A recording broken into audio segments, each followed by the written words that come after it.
Yes, it's time to do business again. We go around the world of business in 55 minutes. That's what we do normally on Business Incorporated. And for this episode of the program, here's what we have prepared for you. Inflation is down in Zimbabwe for the month of March. How sustainable?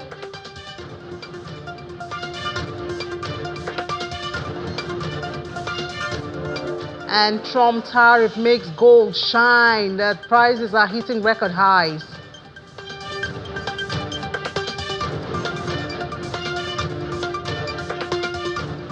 Amidst those tariff and threats from the U.S., Kenya seeks to engage the United States to safeguard exports. Good afternoon, everyone. Happy holiday and welcome to Business Incorporated. I'm Ini John McCobb. We start from the global space. As usual, oil prices eased on Monday, heading for a slightly lower quarterly numbers, despite a warning by the United States President Trump that he may impose secondary tariff on buyers of Russian oil if he feels Moscow is blocking his efforts to end the war in Ukraine. So we see for this afternoon, 17 cents shed off Brent, and that's about 0.2%, $72.59 a barrel. WTI, on the other hand, is also down, but 0.3% down. That's also about 18 cents, $69.18 a barrel. That's what we have for both benchmarks. We see they settled low on Friday, but recorded a third consecutive weekly gain and on track to end the month nearly flat. The month ends today and post their first quarterly drop in 2 quarters. U.S. President Donald Trump has said that he's really pissed off at Russian President Vladimir Putin and will impose secondary tariff of about 25 to 50% on buyers of Russian oil if he feels that Moscow is blocking his efforts to end the war in Ukraine. Well, its adverse effect for gold, as we see that soaring above 3,100 per ounce for the first time. Concerns around, of course, U.S. President Donald Trump's tariff and the potential of it to have on economy combined with geopolitical worries that has driven a fresh wave of investment into the safe haven assets. As for gold, we see hit a record high of $3,106.50 per ounce, and gold prices have hit multiple record highs, gaining more than 18% so far in 2025. Capitalizing on its cash as a hedge against economic and geopolitical turbulence. Earlier this month, it breached the psychological level of 3,000 per ounce mark for the first time, a significant milestone that experts say reflects growing concerns over economic stability, geopolitical tensions, as well as inflation. Bullion's rally has prompted multiple banks to increase their price forecast for gold this year. Back in Nigeria, reports suggest that the World Bank is expected to approve the fresh round of $632 million loan requests from the federal government this week. This is coming amid mounting concerns over Nigeria's rising debt profile, which currently stands at 134.30 trillion naira. That's approximately $91.35 billion. According to latest information obtained from the World Bank's website, the two loans set to receive final approval include $80 million for accelerating nutrition results in the country, 2.0, that's the project, and $552 million for the Hope for Quality Basic Education for All program. The new loans form part of a broader strategy by the World Bank to support Nigeria's development agenda, focusing on healthcare, education, and community resilience. On Friday, the World Bank had approved $500 million for Nigeria to support the country's community action for resilience and economic stimulus program. The Nigeria Extractive Industries Transparency Initiative, NETI, has revealed that revenue-generating agencies currently owe the government a total of 9.3 trillion naira in unremitted liabilities. It said this amount revealed its 2023 industry report that will cover approximately 72% of the federal government projected budget deficit, which is at over 13 trillion naira for 2025. The NITI Executive Secretary Oji Obunaya Oji revealed that at an update that the implementation of the Extractive Industries Transparency Initiative in Nigeria. In 2023, industry reports released in September 2024 NITI disclosed liabilities of $6.175 million and 66.378 billion naira, showing a significant decline from liabilities of 2021 reports. NITI says the liabilities were yet worrisome because of the need for the government to find resources to fund the budget this year. He also disclosed that the agency has recovered over $4.85 billion from the disclosures of $8.26 billion made in its 2021 oil and gas report. And away from there now, despite challenging economic disruptions and economic conditions, Nigeria's pension fund assets surged. It surged to 22.86 trillion naira as of January 31st this year. That's according to latest report from the National Pension Commission, PENCOM. The growth represents a 1.55% increase from the 22.5 trillion naira recorded in December last year.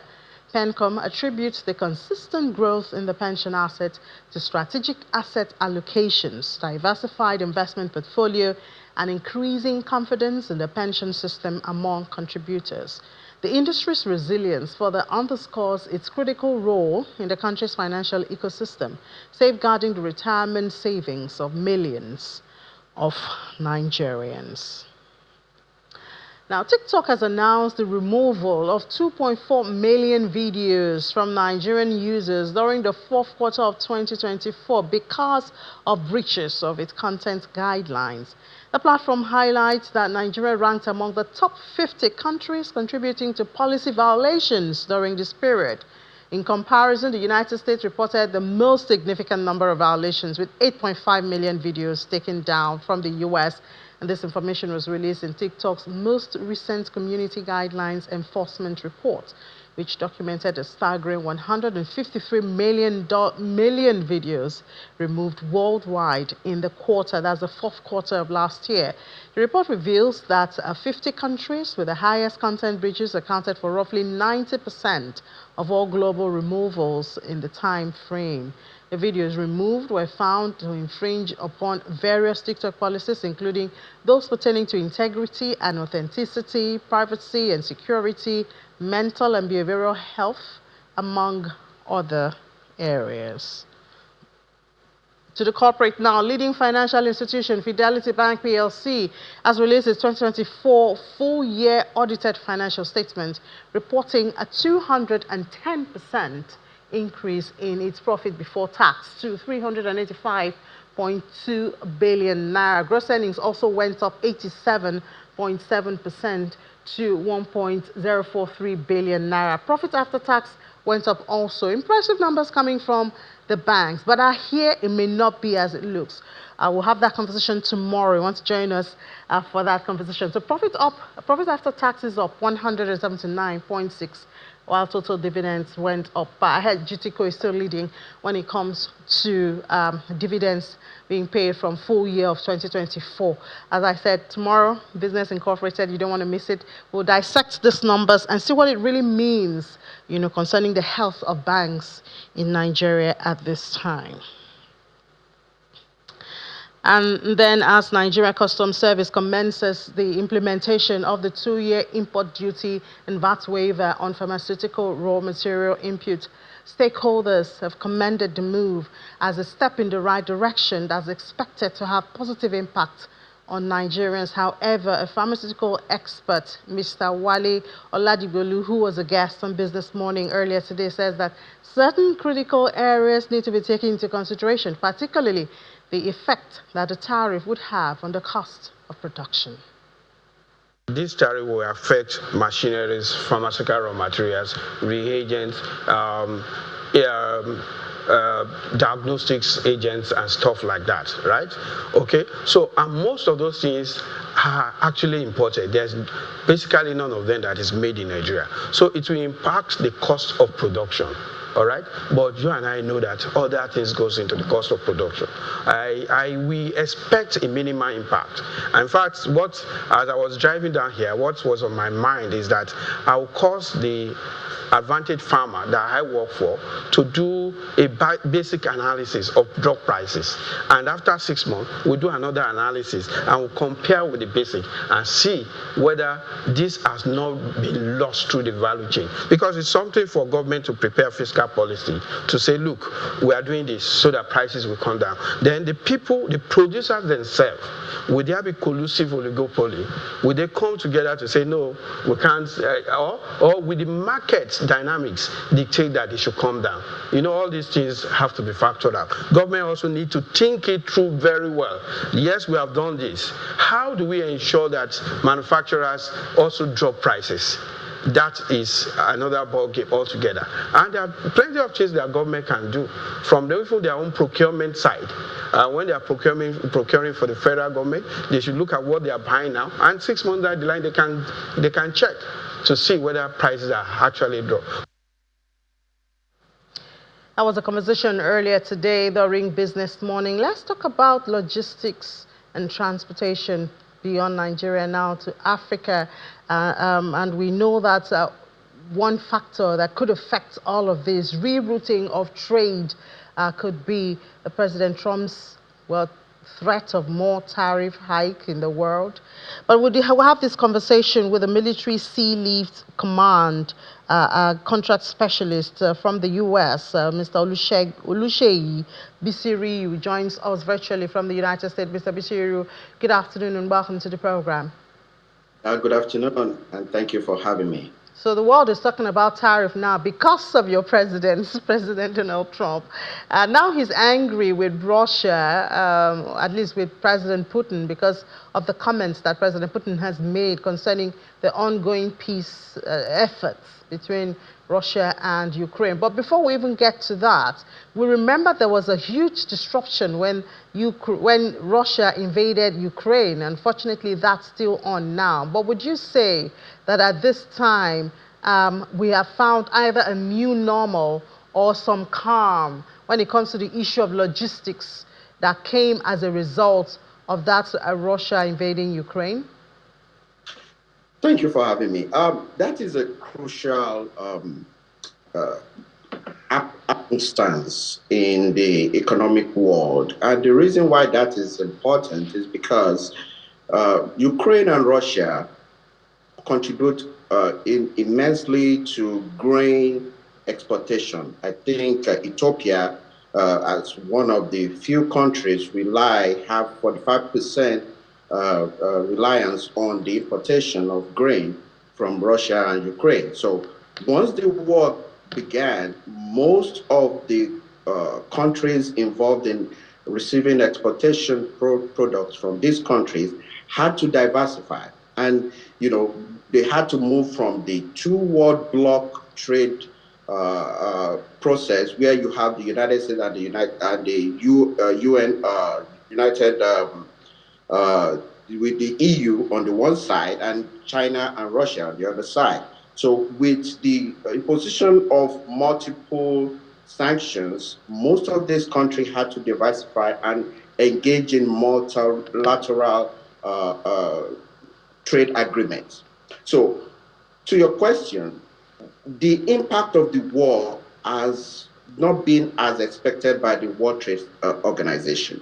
At the beginning of the war, the World Trade Organization anticipated that there is going to be about 80% increase in grain, about 100% increase in other maize and other products, other agricultural products that are being exported out of these countries. But overall, by 2022 and beyond, the actual impact has not been that great. And that is because of, one, the fact that most of these exportations were not going through the Black Sea anymore, based on the blockade by the Russians. So most of the other European countries created opportunities to transport goods. Usually, bulk goods are better transported by rail, but over time and by sea. But over time, because of that war, most of the European countries, EU created more road opportunities to transport most of this grain. And based on that, most of these countries had the opportunity to renegotiate and get more of these goods at a lesser price.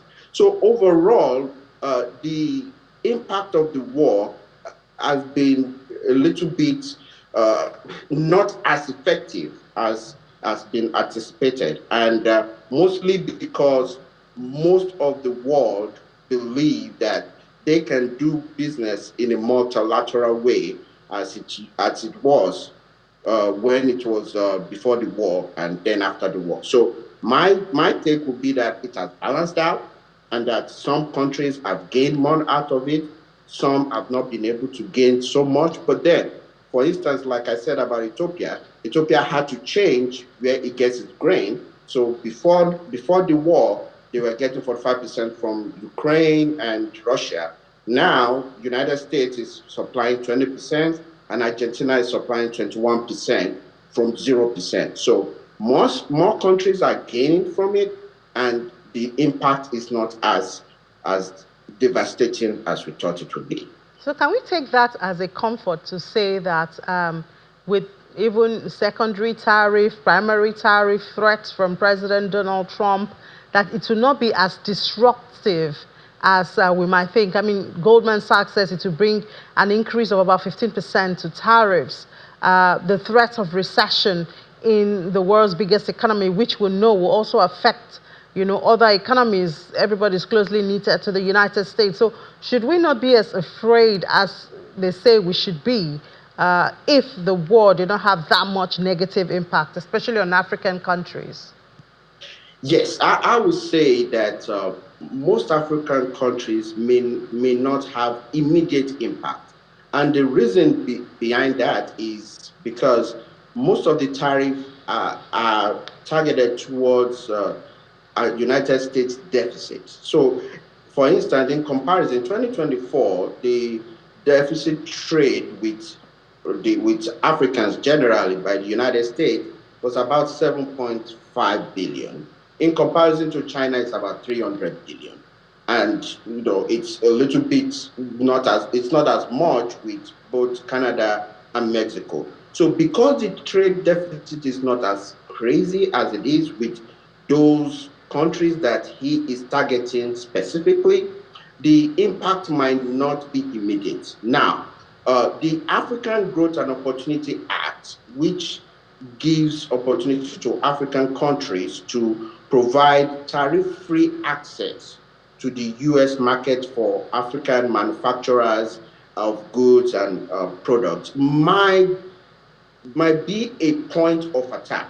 And why do I say that? Because the Trump administration 1.0 was known mainly for transactional policies, especially in the foreign policy area.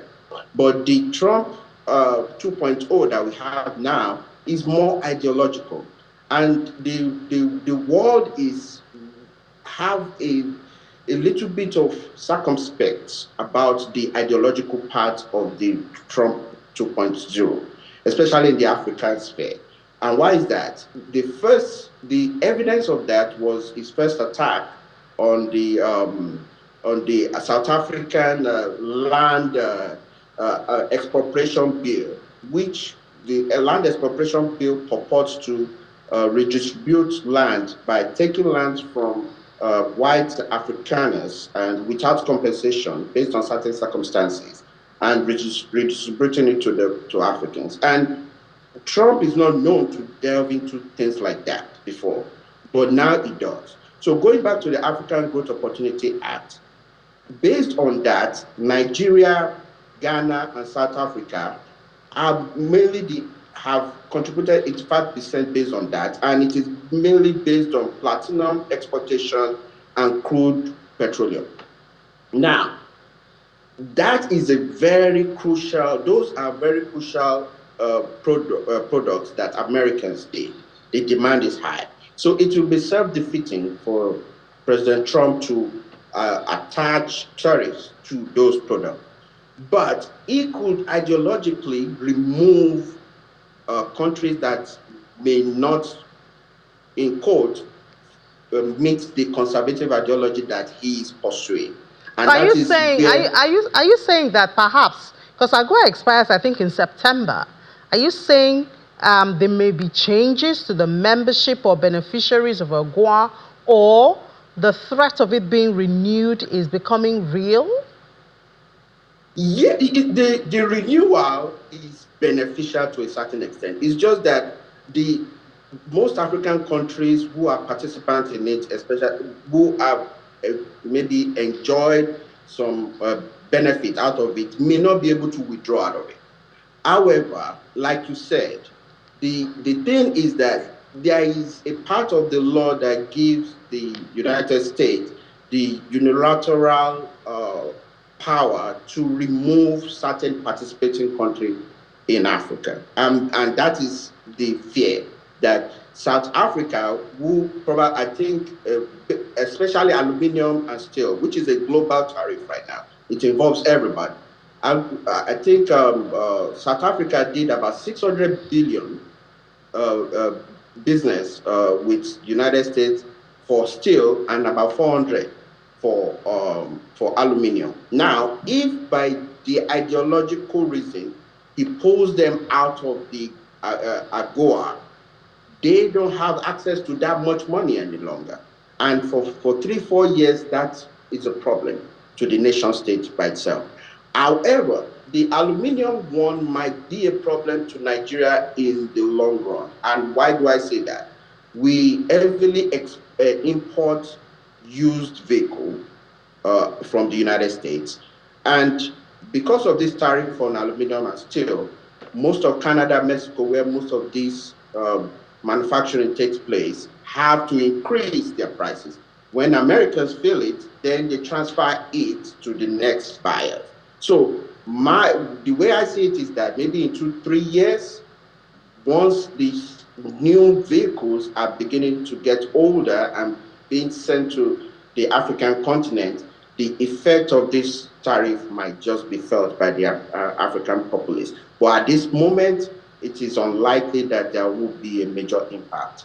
That at least the last mile delivery consumers, which are the people, may not feel that impact in price increase. Yeah, but I guess these are some of the reasons why Africans have to look the way of AFCFTA. That's also a platform that's supposed to encourage trade among Africans and also, cut some of this dependence on the Western world.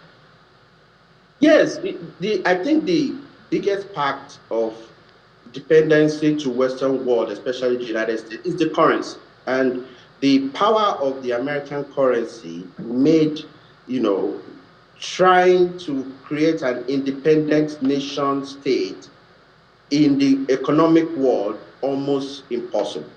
And that is because the Marshall Act after the World War II created this opportunity where the whole Europe was bankrupt because of the war, and America was able to establish a paying system that no one has been able to set up such network. Now, with that, it makes trading easier.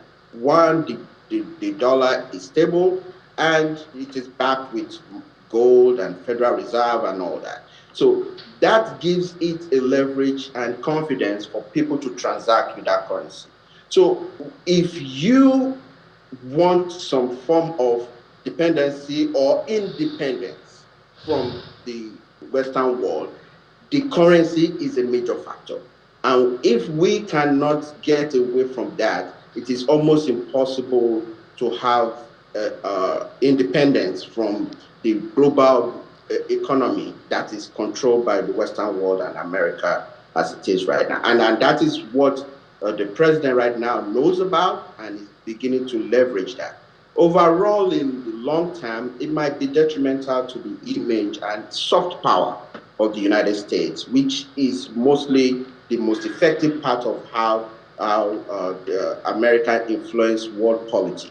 But because in the past, all the wars have not been won in the way that they thought they would do it.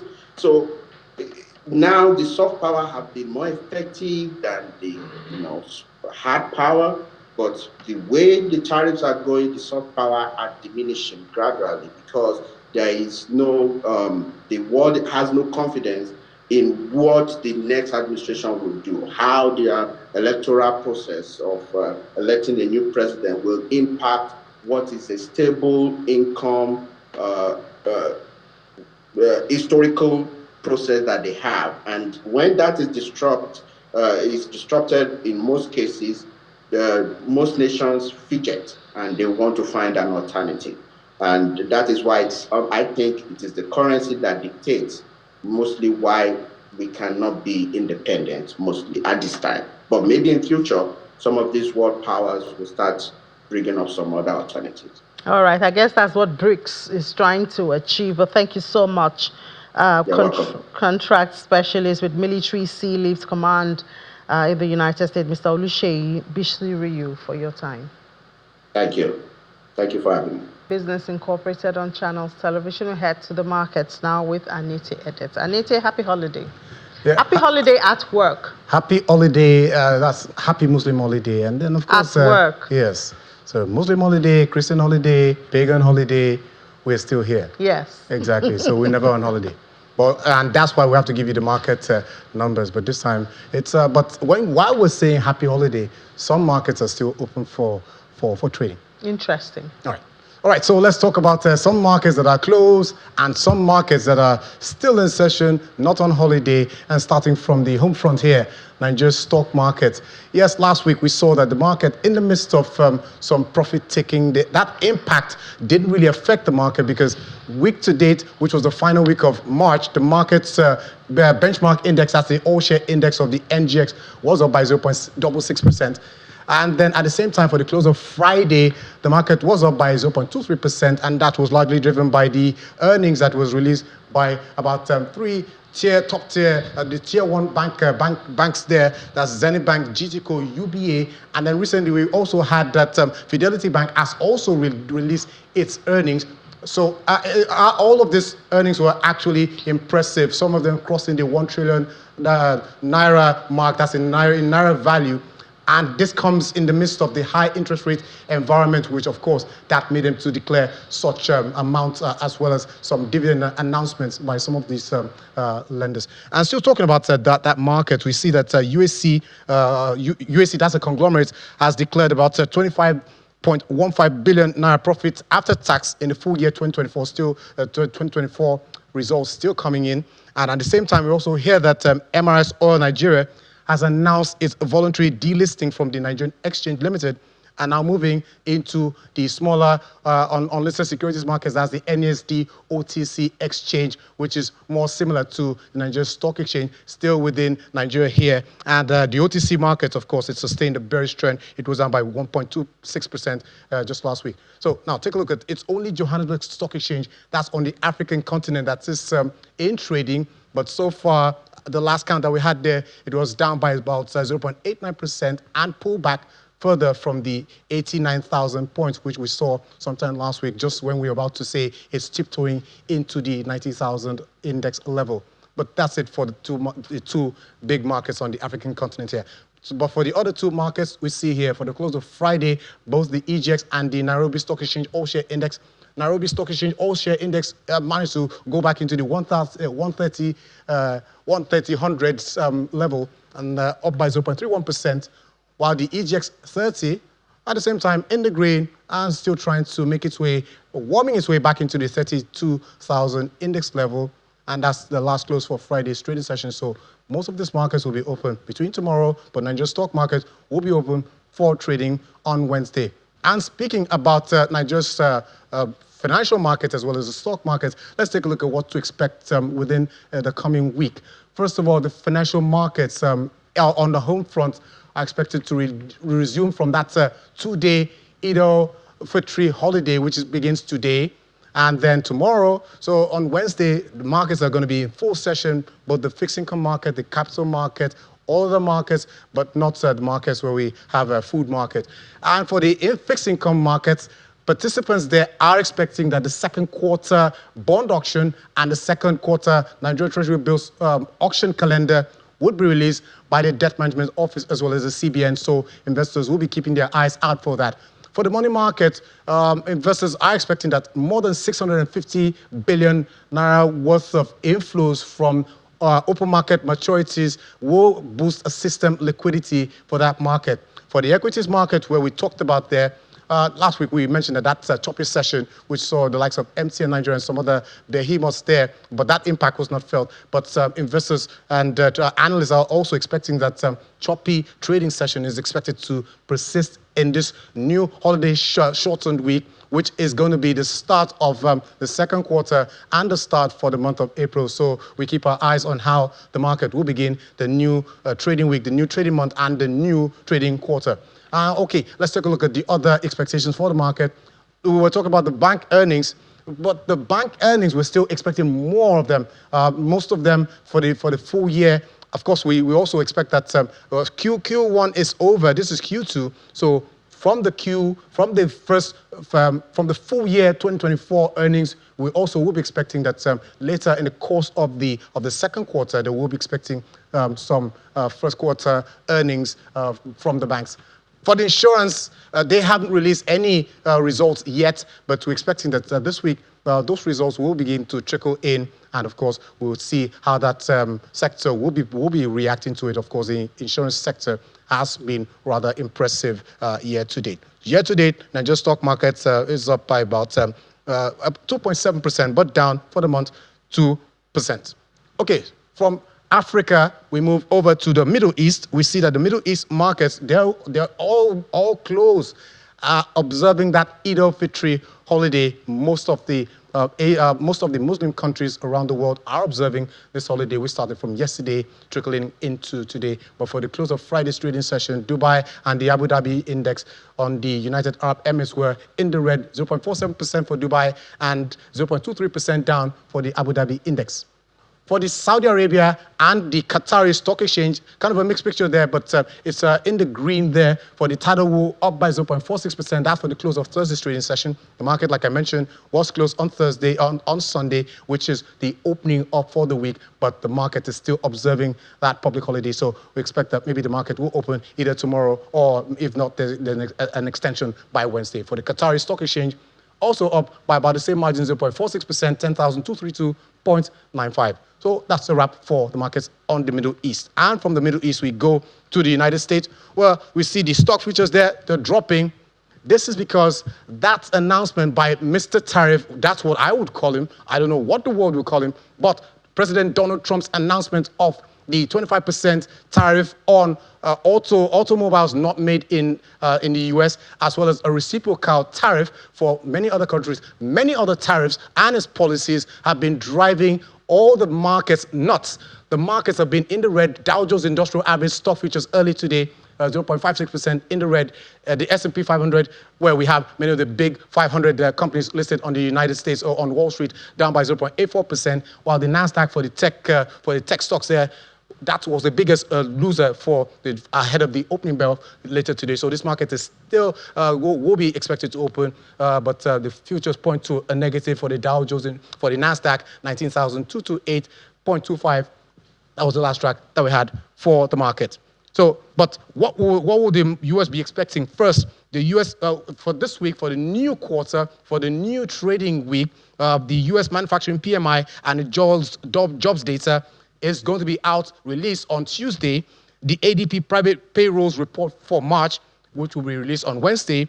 Initial jobless claims, ISM services and ISM PMI, as well as data on the U.S. trade deficit, will be released on Thursday. And then the markets will keep an eye out for that non-farm payrolls. That's the jobs data, which is going to be about the third jobs report for under U.S. President Donald Trump, who assumed office on January 20th. So the markets will keep an eye for what the state of the U.S. economy in terms of jobs creation, how it looks like. So that report will be out on Friday, as well as a commentary from the central bank officials would also spread across later the week. So that's a wrap for the markets on the U.S. That's on Wall Street.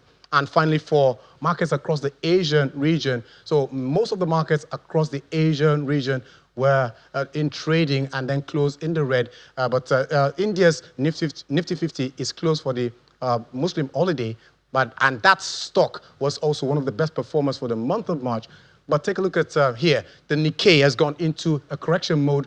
That's the biggest drop there, 4.05% for the index. And all the way from the 40,000 level, which we'd seen earlier this year, sometime in January, has gone to almost about half of that, 35,617.56. The South Korea's Kospi down 3%. That's almost in the same line here, 2,004.81.12. That country's index has been, the country has been in political turmoil and so many other factors, which is also driving the index down. And for the Hang Seng index, it was down by 1.31%, but the index is still up 20.27% since the start of the year. And we see that the tech stocks there, they were really hammered by the policy by US President Donald Trump.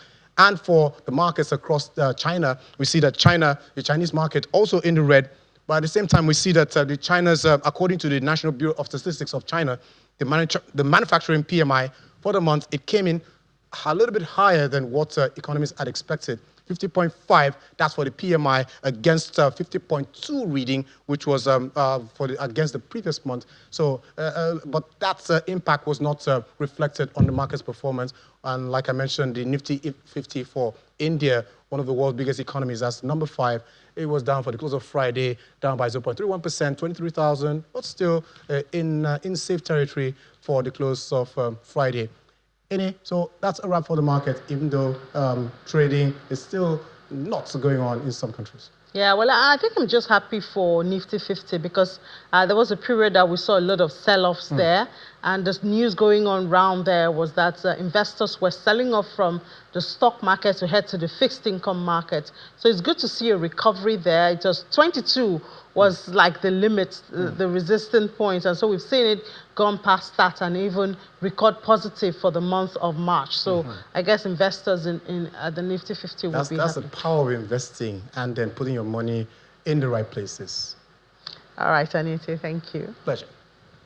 Let's head to Berlin now, where Germany's biggest industry event, the Hanover Industrial Trade Fair, is underway, and it's taking place in a year of political upheaval, a recession for the German economy as the U.S. upends global trade rules. As we've heard, President Trump is everywhere. Let's hear what's going on, conversations around this with Chiponda Chimbelu joining us. Hi, Chip, good afternoon. So what's the mood like for the German industry as you prepare for this big event? Good afternoon, Ini. Well, thanks for having me. There are, of course, many factors that could influence the outlook for German industry right now, and it is the political future of the country, geopolitics, and those tariffs, of course. And Ini, all of that comes while industry is trying to deal with the challenges and opportunities that artificial intelligence brings with it. So, of course, there are a lot of unknowns, and that is the mood, at least with German industry.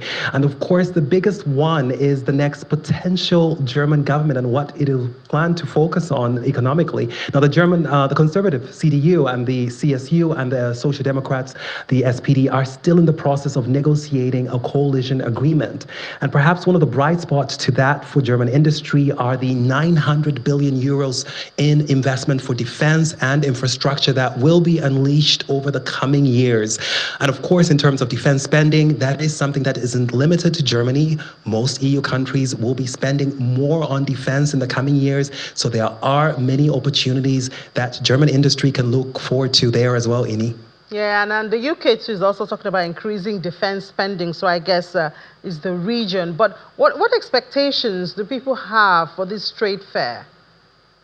Well, this year, Canada is the guest country, and its businesses are seeking to expand partnerships here in Europe. And that is because the need for Canadian businesses to diversify has become even more apparent with Washington's tariffs.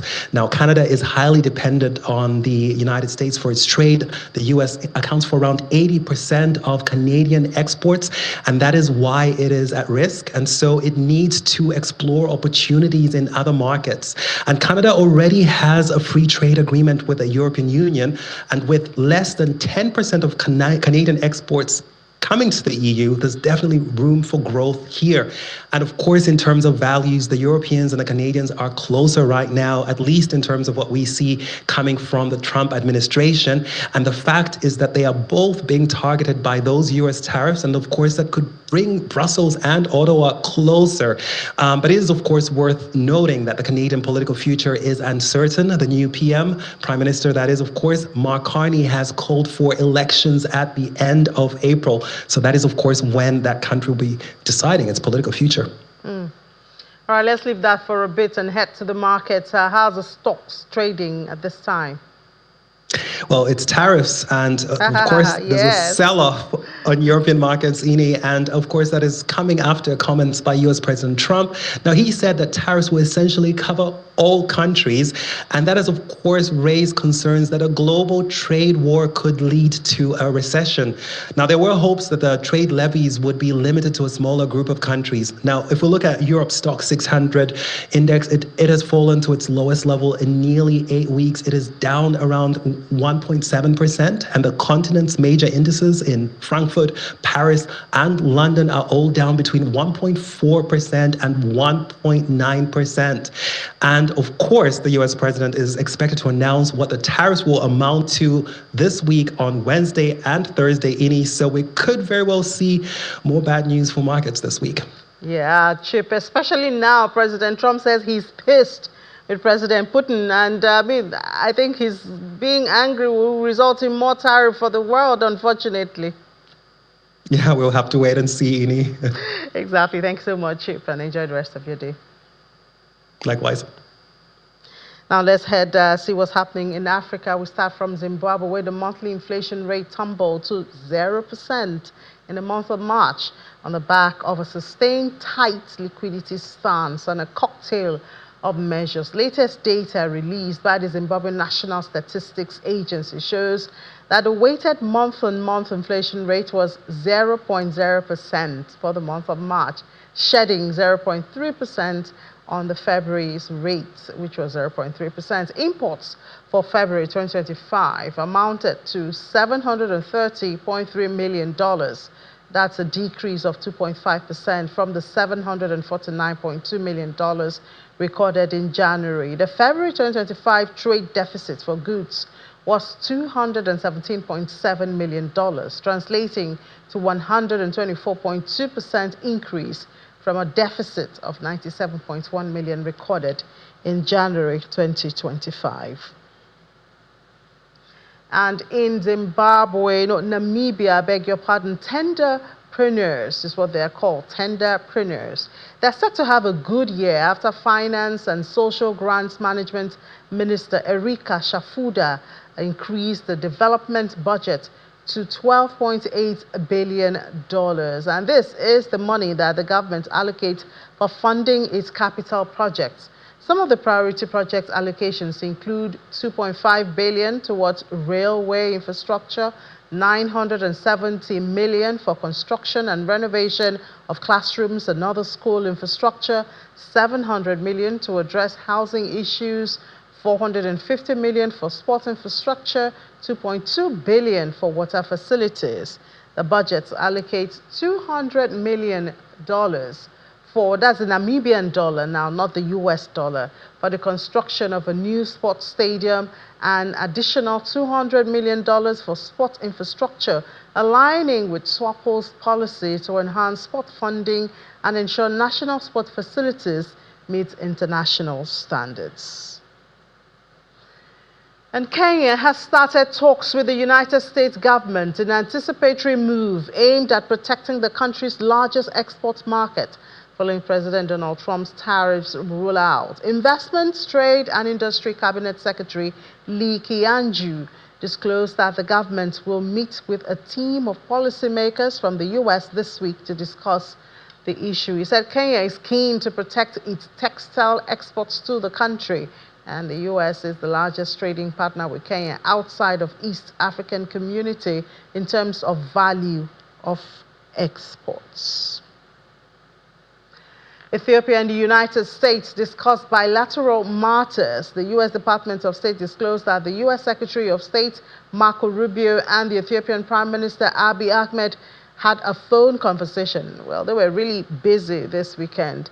Well, this is Mr. Marco's first phone call conversation with Abiy Ahmed since taking office as Secretary of State this year. He reaffirms U.S. support for peaceful and prosperous Ethiopia. According to a statement that was released by the State Department, tension has been building in the region as the bilateral relation between Eritrea and Ethiopia further deteriorated over the past few months to the point that both countries have embarked on preparations for war. While the basic cause for the deteriorating relation is said to be related to the Pretoria Agreement, Eritrea has been missing as its internal affairs of Ethiopia. The Republic of Congo targets doubling its power generation capacity to 1,500 megawatts by 2030, and it intends to do so largely through the development of renewable energy projects.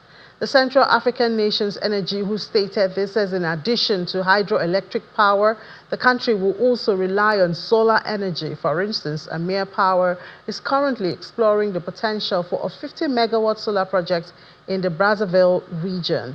The government's strategy revolves around collaborations with the World Bank and the Rockefeller Foundation through the Mission 300 initiative, which was launched last April to help secure electricity access for 300 million Africans by 2030.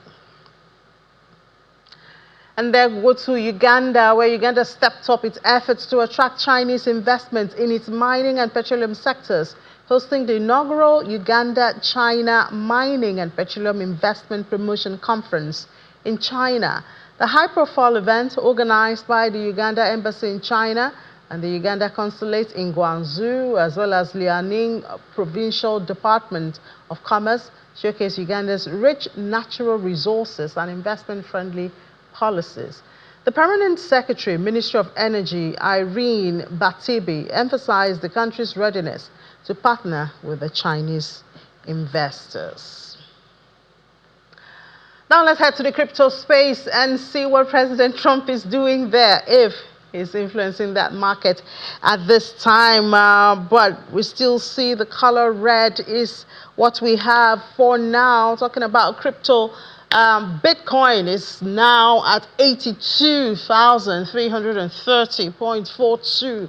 Lost more than 1.5% in the last 24 hours to settle at this. Dominance has also gone down to about 60%. XRP, Ethereum, everybody is in red. Ethereum has been struggling, and well, mostly it's under 2,000 now. I wonder what that does to investor sentiment. But other than this, let's look at the headlines. We know that Mara Holdings, the United States' largest Bitcoin miner, is raising up $2 billion through an at-the-market stock offering, and the funds will primarily be used to acquire more Bitcoin and support general corporate operations, reinforcing the company's long-term holding strategy. So strategy is going on there while prices are dropping. According to a March 28th filing with the U.S. Securities and Exchange Commission, the Bitcoin miner is partnering leading financial firms, including Barclays and Cantor and all of that, you know, to facilitate this. Then we also have another one, a major illegal cryptocurrency mining farm, they say, has been uncovered and shut down in a village somewhere in Russia. Illegal, with large mining capacity right there. And then back here in Nigeria, I'm sure you've heard this all through the weekend, the SEC now has more powers, updated powers, and also in the Nigeria's investment and securities law, we now recognize digital assets.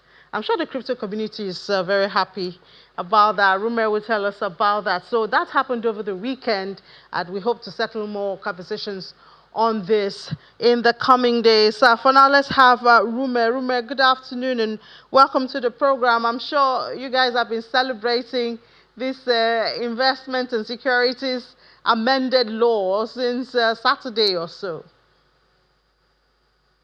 Yes, thank you very much, Ini. Good afternoon and happy holiday. It's been a very, very great opportunity to be alive, if you ask me, because a lot of the time people see cryptocurrency as an asset class for criminals, but fortunately for Nigeria, we are actually focusing on the global trend. And with the fact now that the investment and securities law is actually recognizing cryptocurrency, it only shows that it shows the commitment of this current administration led by President Tinubu to make sure that his campaign promises have been kept. To be able to move have Nigeria be in the global trend of the digital asset market. It's a welcome development, making it very clear that digital asset like cryptocurrencies could be used is a way of value transfer and also can be used to transact. So it's a very clear law, and I am very sure that this is going to send some signs to those that are actually very, very consistent with the fact of demonizing cryptocurrencies and all of the players in it in Nigeria to be able to understand that there's a law that actually backs it up. So this is recognition of it, which I know the community has been struggling with. What other advantage are you expecting from this? Because it does seem like perhaps you still have a lot of rivers to cross after this. Yes, exactly. But one step at a time. We're not expected to move way up. This is going to give investors confidence that this is a market. Most especially players from outside of the world that want to see Nigeria as an investment destination. For example, a lot of them has been having cold feet with all of the issues that have happened in the past, with the Binance executive arrest and a couple of things that have happened in the market. So having this confidence, it shows that there's a level playing field where we could go back to the drawing board to say, oh, you guys can come and do transactions. But I also think that it can get better. Tax havens for crypto platforms coming to Nigeria, then also making sure that the people here are employed, gainfully employed, because a lot of young people are actually interested in this industry. And one of the articles sometime actually analyzed here says that Lagos, for example, has some of the high amount. It's about the cities with the huge amount of digital asset jobs and blockchain jobs as well. So it only suggests that even though we have a lot of ways to go in terms of stablecoin regulations and a couple of other things, because now the SEC is in charge and categorizing everything to be a security. For some are not securities. For example, Bitcoin is a commodity and a few others. So we're going to put flesh to all of that as we go forward. It's a very, very important thing. Kudos to Mr. President. Kudos to the SEC DG, Dr. Timi Agama, and a lot of his team for putting all of this up. The road is still clear for us to do a couple of things. Yeah, because you still have to convince the other arms of government and regulators. You have the banks, for instance. You still have that flag off if you're doing a transaction and there's anything indicating that it's a crypto transaction. So, I mean, you have to win all of those people over first before you can really settle down to enjoy the benefits of this. No, so this law actually covers all of that. So I don't think anyone should be getting really scared again, because the law has been passed and its full implementation is going to take place. So all of those back and front that has been going on for a very long time are going to go down, except we want to agree that we're not in a society that actually obeys laws, which I believe we're not. So all of this is going to go down the drain, and it's going to be history which we are going to capitalize on to build even further. It's not easy though, but as time goes on, some of these laws, this innovation is quite new. So as time goes on, some of the challenges that we have in the past, when some of us speak about it, we put them together as a community, then we get it better. Like what's happening in the US, all of that has been working out. Before now, we didn't have clarity, but Donald Trump coming in, a couple of things, couple of bills, the community advocates like us, there in the US actually putting their inputs, associations to make sure that all of these things work. That's exactly what is going to happen here, and I'm very sure with the crypto friendly SEC that we have, with the crypto SEC that we have, I'm very sure that it's going to accommodate all of that in due course. All right, Rume, congratulations to you and the crypto community, and we hope to see this being built on, Congratulations to all of us. Congratulations to all of us and channels as well for helping us do this job. It's our pleasure, and enjoy the rest of the holiday. Thank you very much, Eddie. Well, a happy crypto community at this time in Nigeria. We'll see what happens from this, and we'll settle more on this, talk more about the details, and not just the changes in the crypto, expected in the crypto community, but also what more does this ISA law bring to bear in the investment and securities stand. But that's it for Business Incorporated today. It's a holiday, and yes, we had to still keep you abreast of what's happening in your economy and your business world. We'll do it again tomorrow while you're still having the holiday. I'll be here. I'm glad to be here. I'll see you tomorrow. Bye-bye.